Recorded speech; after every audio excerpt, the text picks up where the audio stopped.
Well, open gardens are done for another season. Thank you to everyone who came out here and wandered around the flowers. I really appreciate it. It was a good time. And at the same time, I know I am open just limited hours and days during the summer, and I live in the middle of nowhere. So it's hard for a lot of people to get out here and see the flowers. So let's just go on a tour, go in the backyard garden, and we'll go out to the field. And I hope you enjoy the flowers with me. So this is the backyard garden behind my house. A lot of the breeding work goes on in here, and I have the named varieties out at the back. So I have shade cloth here, and this helps with breeding the daylilies. They really don't like the hot weather. So when it was plus 30s, most of the crosses that I would make just wouldn't survive. Like, let's check to see. I'll just give them a little tap. That one might have kept. The workaround for that is I'll breed them very early in the morning or late in the evening, and hopefully they'll take. And here is one of this year's introductions, Levin. Really big flower right now. And what I found this year was a lot of the flowers were a little bit taller than normal. That early summer rain really helped out. So this one is my tallest lily that I've selected for that reason. And my shade cloth hangs too low.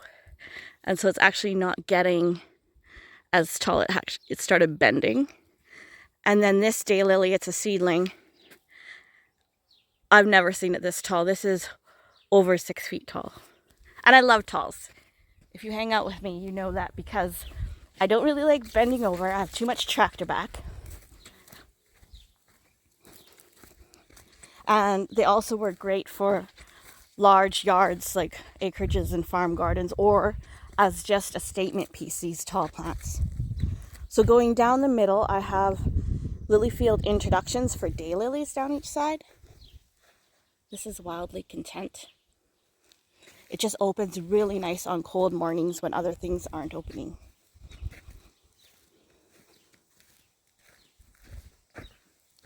She is on fire. And I don't deadhead out here. Just, I can't be bothered. So you'll see a lot of spent flowers. This is Prosecco.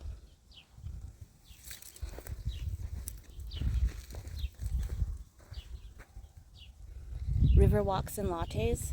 So these are all ones I've selected, grown from seed, and then decided they're good enough to be introduced, they're different enough, they're hardy, that sort of thing. This is a coming introduction. This is called Look Deeper. And it's a tall one, part of the tall series.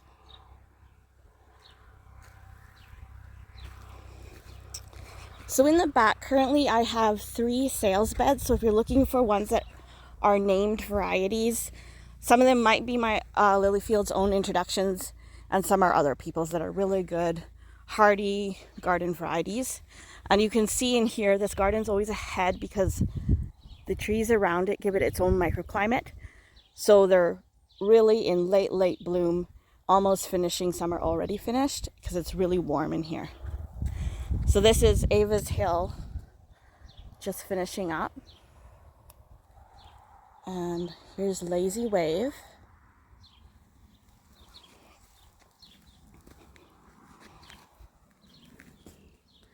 Fade Away Girl. And you can see, like, she'll have the bright pink, and then they fade to this lavender. Now, Lilyfield has one late introduction, and that's kind of sketchy. So as you can see, this one has so many buds to go and just opened up a couple days ago. So this is kind of sketchy. And you can see why it was named that way. And similar to kind of sketchy is Social Faux Pas. And the difference is Social Faux Pas blooms at the beginning and has a bigger spot to it. And then kind of sketchy, with a different flower form, blooms late in the season. Of course, there's apricot fudge here. This is a favorite of everyone. Now these are the martigans. No one is here when these are blooming, but these are going to bloom before your Asiatic tiger lilies. So if you're looking to extend your season, martigans are the way to go. They're early bloomers and they can handle shade. I grow them here in full sun, but you can grow them in shade too. So a lot of these are finishing up. Pearl Stacy. This is a smaller apricot orange. Port Alberni Tiger is still to bloom, so it's the latest in my garden. Lucky Night.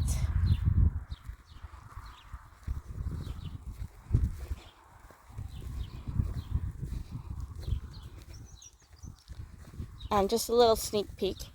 This one likely will be an introduction this year. I have to still go around and get all my stats, measure everything, describe colors, and pick which ones I have enough to introduce.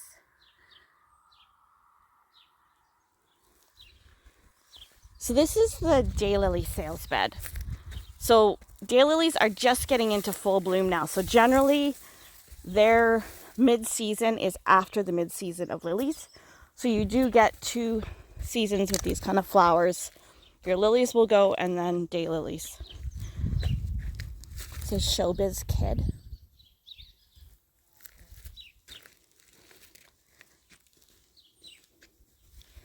Whip City Cuddly Kitty.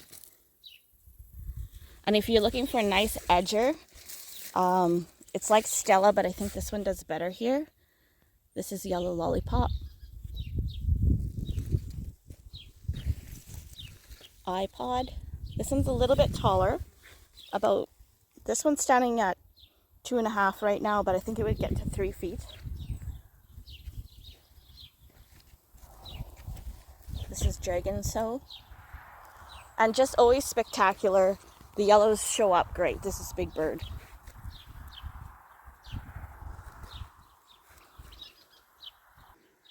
My favorite daylily is this one. It's called Notify Ground Crew. And it and its babies are fusarium resistant. And that's what I found out in 2016, 2017. Would never have known if we hadn't had all that moisture and humidity.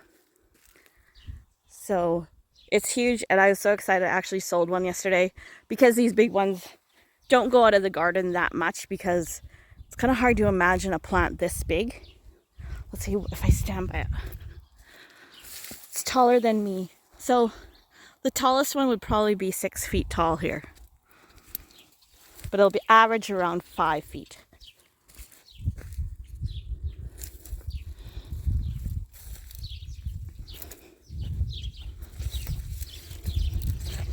Anyone want some dill? Need to chop that down. Here are some older seedlings. Also, possible introduction this year, we'll see. It has a special feature in it. This one is under evaluation. It would be related to Cypress Hills. All right, let's go out to the field. Before we go out to the field, I'll stop and show you what I use. So out here, I just use small equipment, a tiny little tractor. I rely on this. That's my drip tape. And I just had to put out a line yesterday.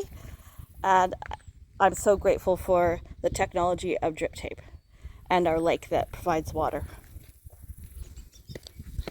Okay, so this is the field. This garden was first started in 2015, whereas the other one I started planting in 2009, 2010.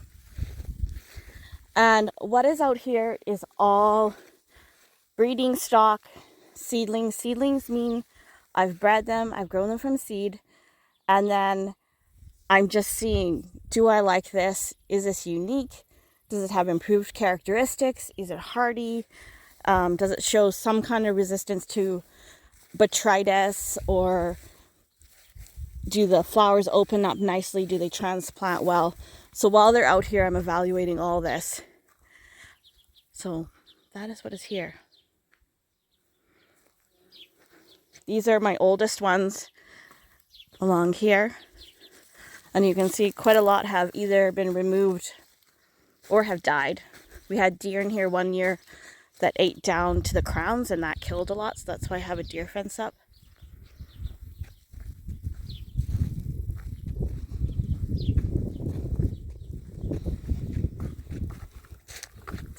Here are a couple future introductions.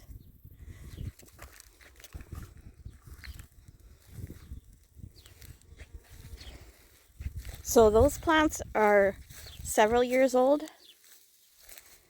and these plants are about 3 or 4 years old.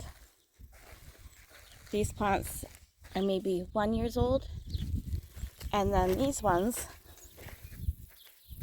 are just planted out this spring and summer. They're very tiny.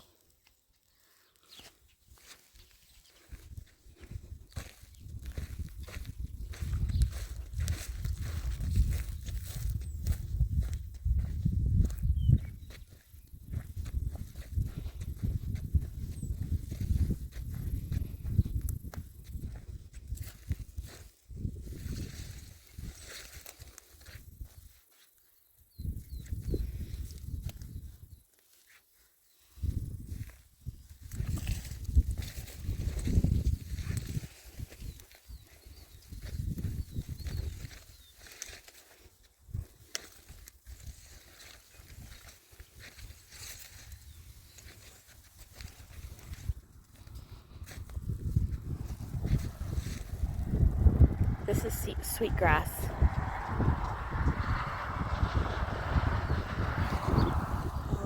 What else do we have out here?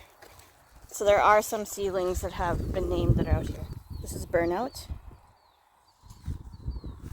And then Alpenglow Hour is right here.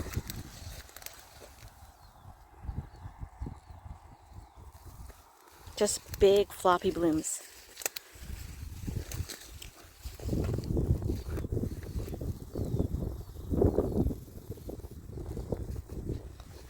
Now down in the lower garden, oh, that's a gopher hole, is where I've selected them up there, and then I've decided to line them out, meaning I split them up because they do multiply as they're in place. I split them up, line them out, and then evaluate them further to see, do I want to give them a name and introduce them? Are they different enough than others that are out there? Are they improved? Are they doing well? Can they live out in the open like this without any extra protection? So that's what I have out here. And right now I'm going to be taking stats out here and tying purple ribbons around the ones that I think I do want to introduce, give a name to, and just really enjoying this white. It's about as close to white as I have.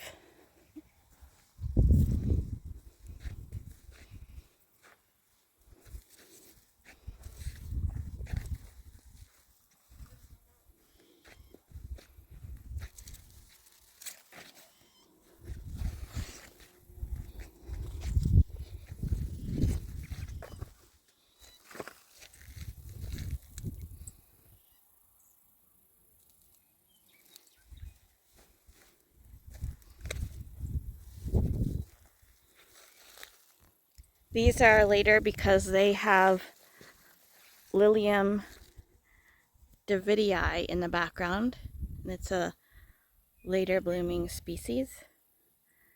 And I think I was just trying to dig out one when I dug this, but it looks like I ended up getting all these three siblings, so the orange and a peach and a dark orange. So I'd have to look at my labeling to see what I was really trying to get there. Because I do plant them close together when they're babies, and so they can get mixed up. So here's a little bit more of Ava's Hill.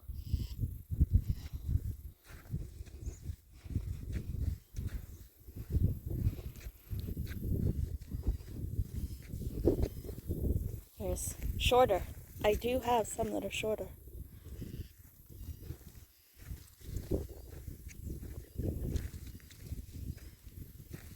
Here you can see the tags. I was breeding with this one, so then I marked them with a tag.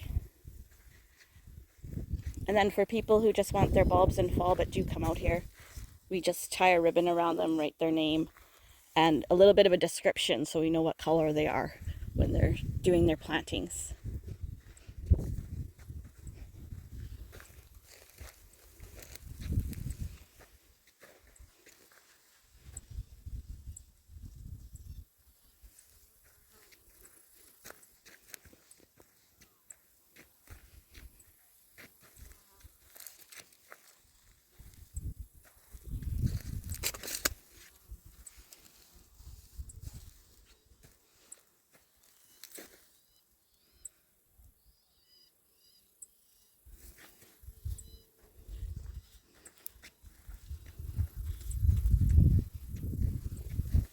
These ones I would have lined out last fall, so they're a little bit shorter.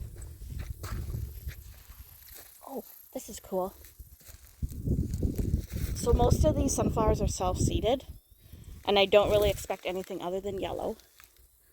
But here we go. It has some browny purples going on here.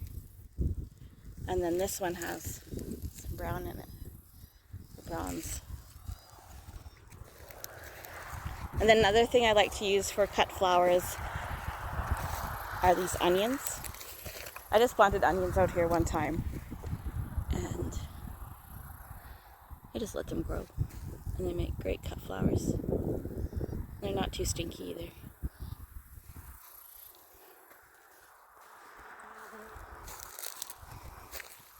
So there you go.